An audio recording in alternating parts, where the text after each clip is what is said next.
নমস্কার। Hello viewers, progress secret চ্যানেলে আপনাদের সকলকে স্বাগত জানাই। আশা করি পুজো সকলের খুব ভালো কেটেছে, সকলে খুবই ভালো আছেন। আজ যে বিষয়টি নিয়ে আলোচনা করব সেটি হলো ইপিএফও অর্থাৎ এমপ্লয়িজ প্রভিডেন্ট ফান্ড অর্গানাইজেশনের একটি বড় আপডেট সম্পর্কে। জানতে হলে ভিডিওটি শেষ অবধি দেখতে হবে। প্রথমত যেই বিষয়টি আলোচনা করব সেটি হলো বর্তমানে নতুন প্রভিডেন্ট ফান্ড অ্যাকাউন্ট অ্যাক্টিভেশনের ক্ষেত্রে নতুন নিয়ম চালু করেছে কেন্দ্র।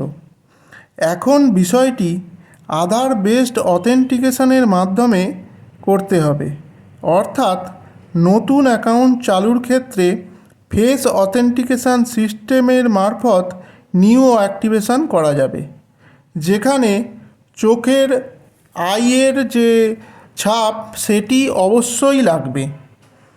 এছাড়াও ফেস রেকগনিশনটাও লাগবে। এর পরে যেই বিষয়টি দ্বিতীয়ত বলবো সেটি হলো ইপিএফও নতুনভাবে একটি যুগান্তকারী সিদ্ধান্ত নিতে চলেছে। সেটি হলো ব্যাংকের মতো এটিএম কার্ড পরিষেবা। তবে সেটি শুরু হতে হতে এই বছর শেষ হয়ে আগামী বছরের গোড়ায় চলে যাবে। তবে যেটুকু খবর পাওয়া যাচ্ছে সেটি হলো এই বহু প্রতীক্ষিত এটিএম কার্ড পরিষেবা চালু হতে হতে আগামী বছরের জানুয়ারি মাস চলে যাবে। তবে দীপাবলির উপহার হিসেবে এই পরিষেবার অনুমোদন দেওয়া হবে আগামী 11 ও 12 অক্টোবর বেঙ্গালুরুর ইপিএফওর বৈঠকে। আর শেষ অর্থাৎ সব থেকে যেই বিষয়টি আকর্ষণীয় সেটি হলো, সেটি বলার আগে আপনাদেরকে একটা কথা মনে করিয়ে দিই। সেটা হলো আমার চ্যানেলটি ভালো লাগলে আপনারা অবশ্যই আমার চ্যানেলটি সাবস্ক্রাইব করে যাবেন এবং পাশে থাকা বেল আইকনটি ক্লিক করে দেবেন, যাতে আমি ভিডিও দেওয়ার সঙ্গে সঙ্গে আপনাদের কাছে নোটিফিকেশান চলে যায়। এবার আমি তৃতীয় বিষয়টিতে আসি। সেটি হলো আগামী 11 ও 12 অক্টোবর বেঙ্গালুরুতে বসতে চলেছে একটি গুরুত্বপূর্ণ বৈঠক। সমমন্তক সূত্রে খবর, ন্যূনতম পেনশন বাড়তে চলেছে, অর্থাৎ যেটি প্রায় 10-15 বছর ধরে হয়নি, সেই বিষয়টি এইবারের দীপাবলির উপহার হিসেবে বেসরকারি যারা চাকরি করতেন বা যাদের ইপিএফওর অ্যাকাউন্ট ছিল তাদের কাছে আসতে চলেছে।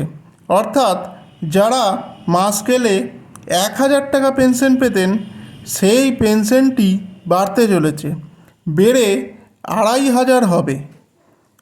এবং আগামী সপ্তাহে অর্থাৎ আগামীকাল সমমন্তকের আওতাধীন ইপিএফওর ওচি পরিষদের বৈঠকে এই বিষয়টি চূড়ান্ত করা হবে।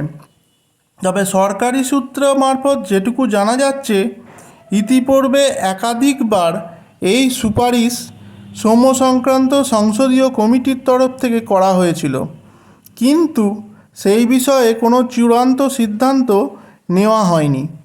তবে কেন্দ্রীয় সরকার বর্তমানে এই বিষয়টি সম্পর্কে উদ্যোগী হয়েছে।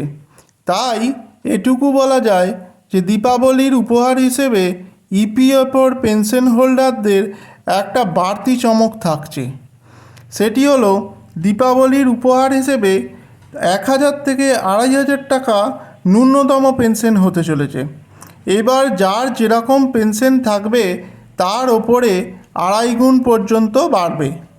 এই বিষয়টি একটি যুগান্তকারী সিদ্ধান্ত এবং এই বিষয়টি কেন্দ্রীয় সরকার দীপাবলির উপহার হিসেবে মানুষের সামনে নিয়ে আসছে। ধন্যবাদ ভিডিওটি শেষ পর্যন্ত শোনার জন্য। অনেক ধন্যবাদ আপনাদেরকে। পাশে থাকা বেল আইকনে ক্লিক করে চ্যানেলটি সাবস্ক্রাইব করে দেবেন এবং অবশ্যই সঙ্গে থাকবেন। নমস্কার।